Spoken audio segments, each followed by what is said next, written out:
നമസ്കാരം. നമ്മൾ ഡിസാസ്റ്റർ മാനേജ്മെൻറ്റിനെ കുറിച്ചാണ് ഇന്ന് പഠിക്കാൻ പോകുന്നത്. ഡിസാസ്റ്റർ എന്ന് പറഞ്ഞാൽ ദുരന്തങ്ങൾ എന്നാണ്. നാച്ചുറൽ ഡിസാസ്റ്റർ ഉണ്ട്, അതുപോലെ തന്നെ ആർട്ടിഫിഷ്യൽ ആയിട്ടുള്ള ഡിസാസ്റ്റേഴ്സ് ഉണ്ട്. നമ്മളിന്ന് നാച്ചുറൽ ഡിസാസ്റ്റേഴ്സാണ് പഠിക്കുന്നത്. നമുക്ക് സിലബസിൽ പഠിക്കാനുള്ളത് നാച്ചുറൽ ഡിസാസ്റ്ററാണ്. അത് മനുഷ്യർ കാരണമല്ല, അല്ലാതെ സ്വാഭാവികമായിട്ട് ഇവിടെ ഉണ്ടാകുന്ന ദുരന്തങ്ങളെക്കുറിച്ചും അതിൻ്റെ ദുരന്ത നിവാരണത്തെക്കുറിച്ചുമൊക്കെയാണ് നമ്മൾ പഠിക്കുന്നത്. ആയിട്ട് ചോദിക്കാൻ സാധ്യതയുണ്ട്. ആയിട്ട് ചോദിക്കുകയാണെങ്കിൽ ഒരുപാട് കാര്യങ്ങൾ നിങ്ങൾക്ക് തന്നെ സ്വയം എഴുതാൻ സാധിക്കുന്ന ഒരു ക്വസ്റ്റ്യനാണ്. അല്ലെങ്കിൽ ഏതെങ്കിലും ഒരു ഡിസാസ്റ്റർ പറഞ്ഞിട്ട്, ഉദാഹരണത്തിന് ഫ്ലഡ് അല്ലെങ്കിൽ എർത്ത് ക്വേക്ക്, അപ്പോൾ അത് പറഞ്ഞിട്ട് എന്താണ് എർത്ത് ക്വേക്ക് എന്ന് ചോദിക്കാൻ സാധ്യതയുണ്ട്. അല്ലെങ്കിൽ എന്താണ് സൈക്ലോൺസ് എന്ന് ചോദിക്കാൻ സാധ്യതയുണ്ട്. അല്ലെങ്കിൽ അതിനെക്കുറിച്ചൊരു ഷോർട്ട് നോട്ട് എഴുതാനായിട്ട് 4 മാർക്കിന് ചോദിക്കാനുള്ള സാധ്യതയുണ്ട്.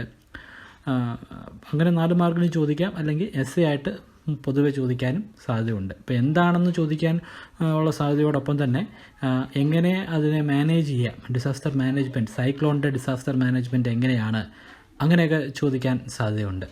അപ്പം ഡിസാസ്റ്റർ എന്താണെന്ന് നിങ്ങൾക്ക് എല്ലാവർക്കും അറിയാമായിരിക്കും. അത് മാൻമെയ്ഡ് ഡിസാസ്റ്റേഴ്സും ഉണ്ട്, നാച്ചുറൽ ഡിസാസ്റ്റേഴ്സും ഉണ്ട്. നമുക്ക് പഠിക്കാനുള്ളത് നാച്ചുറൽ ഡിസാസ്റ്റേഴ്സാണ്. ഫ്ലഡ്, വെള്ളപ്പൊക്കം, വരൾച്ച, അതാണ് drought, earth quake, cyclones, land slides, tsunami, volcanoes, അത് വോൾക്കാനിക് ഇറപ്ഷൻസ്, അഗ്നിപർവ്വത സ്ഫോടനങ്ങൾ. പക്ഷേ നമ്മുടെ സിലബസിൽ പറയുന്നത് ഈ 7 ഇവിടെ കൊടുത്തിട്ടുണ്ടെങ്കിലും നമ്മുടെ സിലബസിലുള്ളത് 4 കാര്യങ്ങൾ മാത്രമാണ്. Flood, earth quake, cyclones, land slide, ഈ 4 കാര്യങ്ങൾ മാത്രമാണുള്ളത്. അപ്പോൾ നമുക്ക് അതിനെക്കുറിച്ച് ഫോക്കസ് ചെയ്ത് പഠിക്കാം. ഡിസാസ്റ്റർ മാനേജ്മെൻറ്റ് എങ്ങനെ ഹാൻഡിൽ ചെയ്യാം. അപ്പോൾ ഇത് ചിലപ്പോൾ ഒരു 4 മാർക്കിന് ചോദിക്കാം. അപ്പോൾ അങ്ങനെയാണെങ്കിൽ ഒരു 6 പോയിൻ്റ്, 5 പോയിൻ്റ് ഉണ്ട്. ആ 5 പോയിൻറ്റുകൾ ഓർത്തിരിക്കുക. ഡിസാസ്റ്റർ മാനേജ്മെൻറ്റ് എന്താണെന്ന് ചോദിച്ചാലും നമുക്ക് ഈ കാര്യം എഴുതാം. Is the handling of the impacts of natural disasters. It includes, അതിനെ ഹാൻഡിൽ ചെയ്യുന്നതാണ്, നാച്ചുറൽ ഡിസാസ്റ്ററിനെ ഹാൻഡിൽ ചെയ്യുന്നതിനാണ് ഡിസാസ്റ്റർ മാനേജ്മെൻറ്റ് എന്ന് പറയുന്നത്. അതിൽ എന്തൊക്കെ prediction of the occurrence of natural disaster, എപ്പോഴാണ് ഉണ്ടാകാൻ സാധ്യതയുള്ളതെന്ന് മനസ്സിലാക്കുന്നത് അതിൽ വരുന്നതാണ്. പ്രിവെൻഷൻ, അതിനെ തടയുക. പ്രൊട്ടക്ഷൻ, സംരക്ഷിക്കുക. റീസെറ്റിൽമെൻറ്റ് ആൻഡ് റീഹാബിലേഷൻ, അതായത് ഇപ്പം നാച്ചുറൽ ഡിസാസ്റ്റർ സംഭവിച്ചു കഴിഞ്ഞാൽ കെട്ടിടങ്ങൾ ഇടിഞ്ഞു വീഴാനൊക്കെ സാധ്യതയുണ്ട്. അപ്പോൾ പല ആളുകളുടെയും അവരുടെ ഹാബിറ്റാറ്റ് നഷ്ടപ്പെടുന്നു. അപ്പോൾ അവരെ മറ്റൊരു സ്ഥലത്തേക്ക് മാറ്റി പാർപ്പിക്കുക, അല്ലെങ്കിൽ അവർക്ക് പുതുതായിട്ട് വീട് പണിത് കൊടുത്ത് അവരെ അങ്ങോട്ട് മാറ്റുക. അല്ലെങ്കിൽ ഇപ്പം വെള്ളപ്പൊക്കമൊക്കെ ആണെങ്കിൽ അവരെ ആ വെള്ളപ്പൊക്കമുള്ള സമയത്ത് അവിടെ നിന്ന് മാറ്റി മറ്റൊരു സ്ഥലത്ത് പാർപ്പിച്ചിട്ട് പിന്നീടെല്ലാം കറക്റ്റാകുമ്പോൾ അവരെ തിരികെ അവരുടെ വീടുകളിലേക്ക് വിടുക. അതൊക്കെയാണ് റീസെറ്റിൽമെൻറ്റും റീഹാബിലേഷനും. മറ്റൊന്ന് ഫ്ലഡ്. ഇപ്പം ഇനി നമുക്ക് ഓരോന്നും എടുത്ത് പഠിക്കാം. ഫ്ലഡ് എന്താണ്, ഫ്ലഡ് എങ്ങനെ നമുക്ക് അതിനെ മാനേജ് ചെയ്യാം. ഇപ്പോൾ ഫ്ലഡ് എന്ന് പറയുന്ന ഡെഫിനിഷൻ കൊടുത്തിട്ടുണ്ട്. Unusual great quantity of water flowing in an area is called flood. കുറേയധികം അനിയന്ത്രിതമായി കുറേയധികം ജലം ഒരു ഏരിയയിലൂടെ ഒഴുകി പോകുന്നതിനെയാണ് നമ്മൾ ഫ്ലഡ് എന്ന് കൊണ്ട് ഉദ്ദേശിക്കുന്നത്. ഇപ്പോൾ എന്തൊക്കെ ടൈപ്പ് ഫ്ലഡ് ഉണ്ട്, അതിന് മുമ്പ് ഇവിടെ 2-3 ടേംസ് ഉണ്ട് ഓർത്തിരിക്കേണ്ട. റെക്കറൻസ് ഇൻ്റർവെൽ, അതായത് എത്രമാത്രം തീവ്രതയുണ്ട് എന്ന്, ഒരു വെള്ളപ്പൊക്കം എത്രമാത്രം തീവ്രതയുണ്ട് എന്ന് രേഖപ്പെടുത്തുന്നത് റെക്കറൻസ് ഇൻ്റർവെൽ ഉപയോഗിച്ചിട്ടാണ്. അതായത് എത്ര വർഷം കൂടുന്തോറുമാണ് ഒരു പ്രദേശത്ത് വെള്ളപ്പൊക്കം ഉണ്ടാകുന്നത്, അതിനെ ബേസ് ചെയ്തിട്ടാണ് അതിൻ്റെ തീവ്രത രേഖപ്പെടുത്തുന്നത്. പിന്നെ ഫ്ലഡ് പ്ലെയിൻ എന്ന് പറയും. ഫ്ലഡ് പ്ലെയിൻ എന്ന് പറഞ്ഞാൽ അതായത് വെള്ളപ്പൊക്കം കാരണം വെള്ളത്താൽ ചുറ്റപ്പെട്ട് കിടക്കുന്ന പ്രദേശം, ആ പ്രദേശത്തെയാണ് നമ്മൾ ഫ്ലഡ് പ്ലെയിൻ എന്ന് പറയുന്നത്. ടൈപ്സ് ഓഫ് ഫ്ലഡ്, 4 ടൈപ്പ് ഫ്ലഡുകളുണ്ട്. ഒന്ന് പുഴ കവിഞ്ഞൊഴുകുന്ന ഫ്ലഡ്. അർബൻ ഫ്ലഡ് ഉണ്ട്. അർബൻ ഫ്ലഡ് എന്ന് പറഞ്ഞാൽ സിറ്റികളിൽ അവിടുത്തെ ഡ്രെയിനേജ് സിസ്റ്റത്തിൻ്റെ പോരായ്മ കാരണം, അല്ലെങ്കിൽ ആ ഡ്രെയിനേജ് സിസ്റ്റത്തിൽ എന്തെങ്കിലും വന്ന് അടിഞ്ഞു കൂടുന്നത് കാരണം കുറച്ച് നേരത്തേക്ക് മഴ പെയ്താൽ പോലും വെള്ളം പൊങ്ങുന്ന ഒരവസ്ഥയാണ് അർബൻ ഫ്ലഡ്. അതുവഴി ഒരു പുഴ ഒഴുകി പോകണമെന്നും നിർബന്ധമൊന്നുമില്ല. പിന്നെ ഒന്ന് കോസ്റ്റൽ ഫ്ലഡ്. കോസ്റ്റൽ ഫ്ലഡ് സമുദ്രത്തിൻ്റെ, അതായത് ഈ കടൽ തീരത്തുള്ള ആളുകൾ, അപ്പോൾ അവിടെ വെള്ളപ്പൊക്കം ഉണ്ടാകുമ്പോൾ കടലകത്തേക്ക് കയറാനുള്ള സാധ്യതയുണ്ട്. അതാണ് കോസ്റ്റൽ ഫ്ലഡ്. മറ്റൊന്ന് ഐസ്, അതായത് മഞ്ഞുരുകി, നമ്മുടെ കേരളത്തിലില്ല, പക്ഷേ ഉത്തരേന്ത്യയിലും മറ്റ് രാജ്യങ്ങളിലും ഒക്കെ ഉണ്ട്. മഞ്ഞുരുകുന്നത് കാരണം വേനൽക്കാലത്ത് വെള്ളം കയറുന്നൊരവസ്ഥ ഉണ്ടാകുന്നു.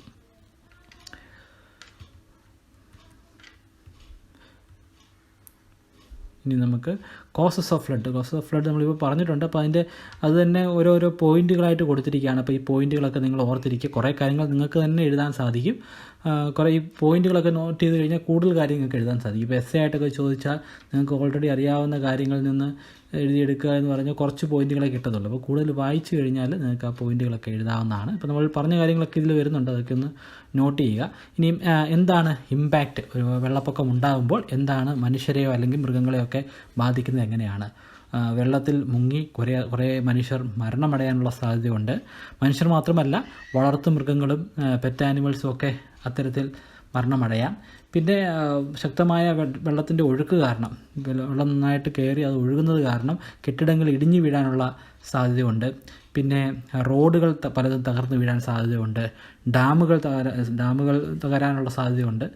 അതായത് ഇപ്പം ഡാമിൽ അതിൻ്റെ കപ്പാസിറ്റിക്ക് മുകളിലേക്ക് വെള്ളം മഴ പെയ്ത് ഉയരുകയാണെങ്കിൽ അത് ഡാമിൻ്റെ ശക്തിയെ, ബലത്തെ അത് ബാധിക്കുന്നതാണ്. പിന്നെ റെയിൽവേക്ക് ഒരുപാട് തകരാറുകൾ, റെയിൽസിന് ഒരുപാട് പ്രശ്നങ്ങൾ ഉണ്ടാവാറുണ്ട്, അതിൻ്റെ ആ പൊസിഷൻ മാറാറുണ്ട്.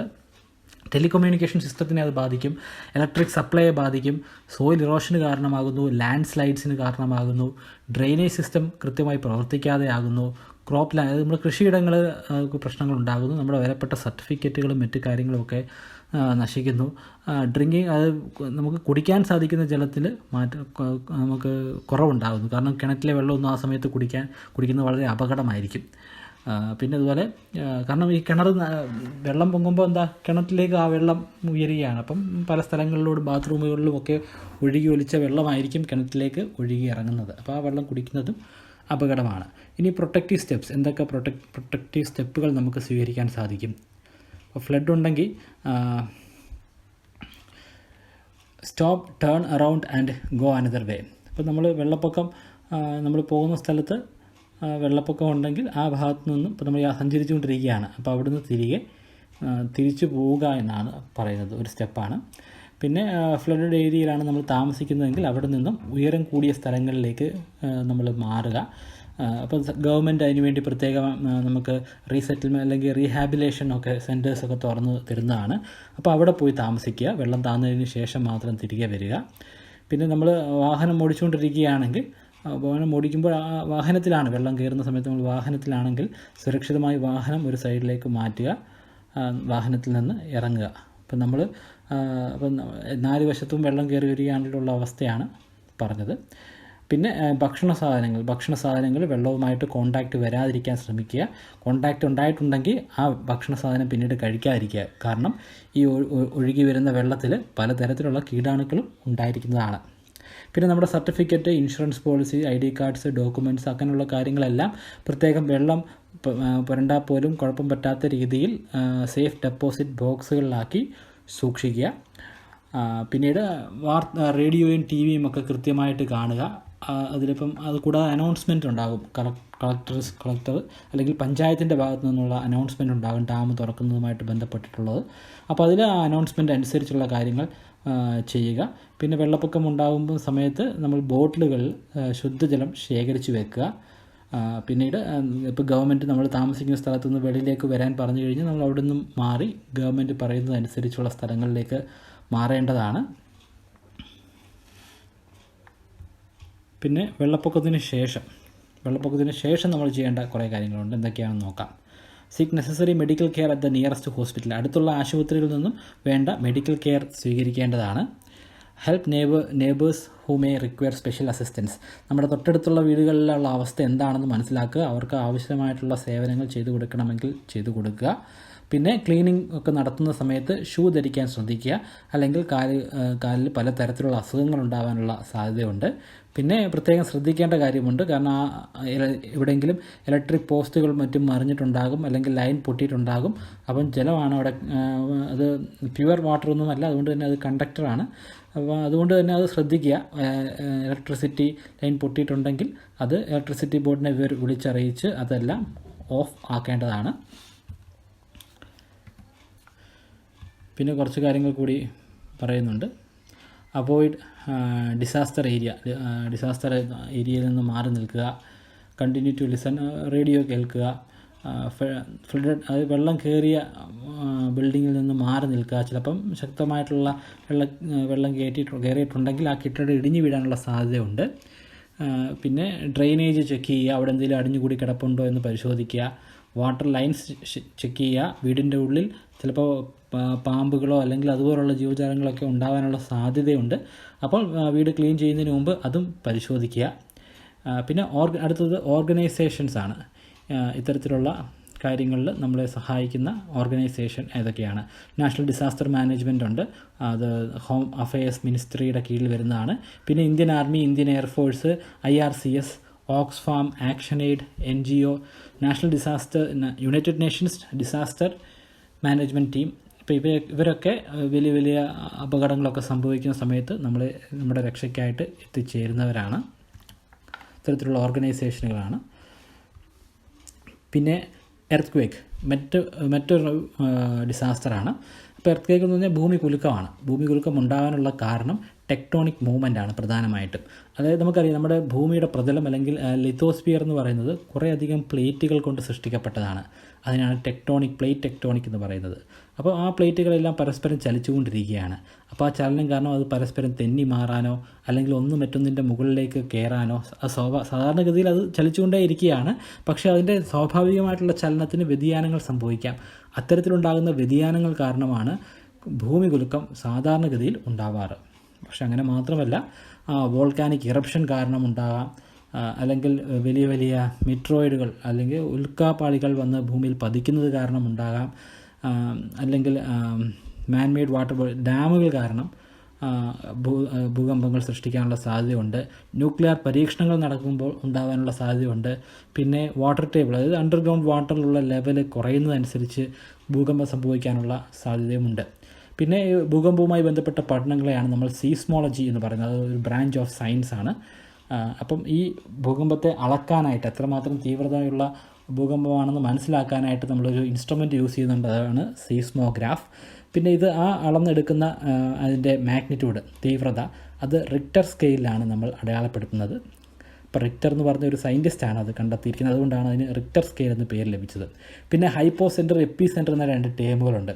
ഹൈപ്പോ സെൻറ്റർ എന്ന് പറഞ്ഞാൽ എവിടെയാണോ ഭൂകമ്പത്തിൻ്റെ ഉറവിടം എന്ന് പറയുമ്പോൾ നമ്മുടെ ഭൂമിയുടെ പ്രതലമല്ല, ഭൂമിയുടെ ഉള്ളിലുള്ള ഭാഗമാണ്. അതായത് ലിത്തോസ്ഫിയറിൻ്റെ പ്ലേറ്റുകൾ കൂട്ടിമുട്ടുന്ന ഭാഗമാണ്. അപ്പോൾ ആ പോയിൻ്റിനെയാണ് ഹൈപ്പോ സെൻറ്റർ എന്ന് പറയുന്നത്. അതിന് നേരെ മുകളിലുള്ള ഭൂമിയുടെ പ്രതലത്തിലുള്ള പോയിൻറ്റിനെ നമ്മൾ എപ്പി സെൻറ്റർ എന്നും പറയുന്നു. പിന്നെ ഇത്തരത്തിലുള്ള ഭൂകമ്പങ്ങളെ തിരിച്ചറിയുന്നതും അതിനെ ലൊക്കേറ്റ് ചെയ്യാനുമൊക്കെ സഹായിക്കുന്നത് ഇന്ത്യൻ മെറ്റീരിയോളജിക്കൽ ഡിപ്പാർട്ട്മെൻറ്റ് അല്ലെങ്കിൽ IMD ആണ്. കോസ് ഓഫ് എർത്ത് ക്വേക്ക് നമ്മൾ ഓൾറെഡി ഡിസ്കസ് ചെയ്ത് കഴിഞ്ഞു. ഇനി ഭൂകമ്പം നടക്കുമ്പോൾ നമ്മൾ എന്തൊക്കെ കാര്യങ്ങളാണ് ചെയ്യേണ്ടതെന്നാണ്. ഷെൽട്ടർ, ഇപ്പോൾ വീടിൻ്റെ ഉള്ളിലാണെങ്കിൽ നമ്മൾ ഡെസ്കിൻ്റെയോ ടേബിളിൻ്റെയോ ബെഡിൻ്റെയോ ഒക്കെ അടിയിൽ കയറിയിരിക്കേണ്ടതാണ്. കാരണം റൂഫ് ഇടിഞ്ഞ് താഴേക്ക് വീഴുകയാണെങ്കിൽ നമുക്ക് അപകടങ്ങളൊന്നും സംഭവിക്കാതിരിക്കാൻ വേണ്ടിയിട്ടാണ്. Provide help to others and develop confidence, മറ്റുള്ള ആളുകൾക്ക് വേണ്ട സഹായം ചെയ്തു കൊടുക്കുക, അവരിലൊരു പ്രത്യാശ ജനിപ്പിക്കുന്ന രീതിയിൽ സംസാരിക്കുക. നമ്മൾ അടുക്കളയിലാണ് നിൽക്കുന്നതെങ്കിൽ അവിടുത്തെ ഗ്യാസ് ആ സമയത്ത് ഓഫ് ചെയ്യാൻ ശ്രദ്ധിക്കുക. ഇപ്പം ഭൂകമ്പം ഒരുപാടായിട്ട് നടക്കുന്ന ഒരു പ്രദേശമാണെങ്കിൽ, അതിൻ്റെ സാധ്യതയുള്ള പ്രദേശമാണെങ്കിൽ നമ്മൾ ആവശ്യത്തിനുള്ള ശുദ്ധജലം, കുടിക്കാനുള്ള ജലം സംഭരിച്ചു വെക്കുക, ഭക്ഷണം സ്റ്റോർ ചെയ്ത് വെക്കുക, ഫസ്റ്റ് എയ്ഡിനുള്ള അറേഞ്ച്മെൻറ്റുകൾ സ്വീകരിക്കുക. നമ്മൾ വാഹനത്തിൽ സഞ്ചരിച്ചു കൊണ്ടിരിക്കുകയാണെങ്കിൽ എത്രയും പെട്ടെന്ന് വാഹനം സുരക്ഷിതമായി റോഡിൻ്റെ സൈഡിലേക്ക് നിർത്തിയിടുക. ശേഷം ആ വാഹനത്തിൽ നിന്ന് മാറി നിൽക്കാൻ ശ്രമിക്കുക. പിന്നെ വലിയ ഒബ്ജക്റ്റുകൾ, ഹെവി ഒബ്ജക്റ്റുകളും ഗ്ലാസ്സുകളും ഒക്കെ നമ്മൾ ഷെൽഫുകളിൽ വെക്കുന്നത് മുകളിൽ വെക്കാതെ താഴ്ഭാഗത്ത് വെക്കാൻ ശ്രദ്ധിക്കുക. റേഡിയോയിലും TV-യിലുമുള്ള പുതിയ വാർത്തകൾ കേൾക്കുക. പുതിയതായിട്ട് എന്തെങ്കിലും അനൗൺസ്മെൻ്റ് ഉണ്ടെങ്കിൽ അത് ശ്രദ്ധിക്കുക. Make plan and preparation for emergency relief, അതായത് എല്ലായ്പ്പോഴും നമ്മൾ പ്രിപ്പയർഡ് ആയിരിക്കണം. നമ്മൾ ആ ഭാഗത്ത് ഭൂകമ്പം സംഭവിക്കാൻ സാധ്യത ഉണ്ടെങ്കിൽ ഒരു എമർജൻസി സിറ്റുവേഷന് വേണ്ടി നമ്മളെപ്പോഴും തയ്യാറായിട്ടിരിക്കണം. പിന്നെ ഡോൺസ് ഡ്യൂറിങ് എർത്ത് ക്വേക്ക്, നമുക്ക് എന്ത് ചെയ്യാൻ പാടില്ല, നമ്മൾ ഭയപ്പെടാൻ പാടില്ല, നമ്മൾ ക്യാൻഡിൽസും മറ്റ് ഒന്നും ഉപയോഗിക്കാൻ പാടില്ല. കാരണം ഭൂകമ്പം ഉണ്ടാകുമ്പോൾ ഈ ക്യാൻഡിൽ ചിലപ്പോൾ അവിടെ നിന്ന് തെറിച്ച് മറ്റ് കത്താൻ സാധ്യതയുള്ള എവിടേക്കെങ്കിലും വീഴാനുള്ള സാധ്യതയുണ്ട്.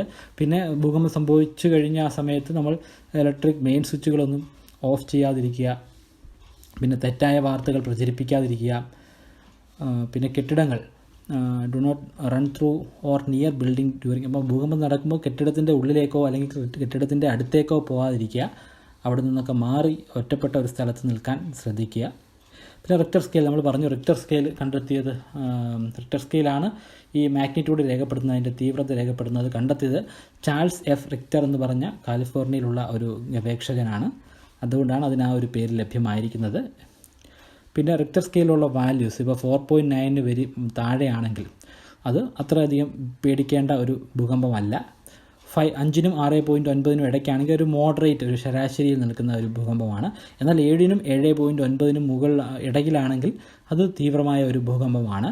8നും അതിന് മുകളിലുമാണെങ്കിൽ അത് അതിതീവ്രമായിട്ടുള്ള ഭൂകമ്പമാണ്. ഇമ്പാക്ട്സ്, എന്തൊക്കെ ഇമ്പാക്റ്റുകളാണ് ഭൂകമ്പങ്ങൾ സൃഷ്ടിക്കുന്നത്? ഡെത്ത് ഓഫ് ഹ്യൂമൻ ബീങ്സ്, അതായത് മനുഷ്യർ മരണമടയാനുള്ള സാധ്യതയുണ്ട്. ഡെത്ത് ഓഫ് ഡൊമസ്റ്റിക് ആനിമൽസ്, മൃഗങ്ങൾ മരണമടയാനുള്ള സാധ്യതയുണ്ട്. മൃഗങ്ങൾക്കും മനുഷ്യർക്കും പരിക്കുകൾ ഏൽക്കാനുള്ള സാധ്യതയുണ്ട്. കെട്ടിടങ്ങൾ തകർന്ന് വീഴാൻ, നാശനഷ്ടങ്ങൾ ഉണ്ടാകാനുള്ള സാധ്യതയുണ്ട്. റോഡുകളും റെയിൽ പാളങ്ങളും തകരാനുള്ള സാധ്യതയുണ്ട്. ഇലക്ട്രിക് ലൈനുകൾക്ക് ഗുരുതരമായ പ്രശ്നങ്ങൾ ഉണ്ടാകാനുള്ള സാധ്യതയുണ്ട്. നമ്മുടെ ടെലികമ്മ്യൂണിക്കേഷൻ സിസ്റ്റം തന്നെ നശിക്കാനുള്ള സാധ്യതയുണ്ട്. ഡാമുകൾ തകർന്ന് വലിയ പ്രശ്നങ്ങൾ ഉണ്ടാകാനുള്ള സാധ്യതയുണ്ട്. പിന്നെ കെട്ടിടങ്ങളൊക്കെ തകർന്ന് വീഴുന്നത് കാരണമുണ്ടാകുന്ന പൊടികളും മറ്റ് അവശിഷ്ടങ്ങളും ഒക്കെ ഉണ്ടാകാനുള്ള സാധ്യതയും ഉണ്ട്. അപ്പോൾ നമ്മൾ ഈ ക്ലാസ്സിൽ ഇത്തരം കാര്യങ്ങളാണ് ഡിസ്കസ് ചെയ്യുന്നത്. അപ്പോൾ അടുത്ത ക്ലാസ്സിൽ നമുക്ക് സൈക്ലോണിനെ കുറിച്ചും ലാൻഡ് സ്ലൈഡിനെ കുറിച്ചും പഠിക്കാവുന്നതാണ്. Okay, thank you.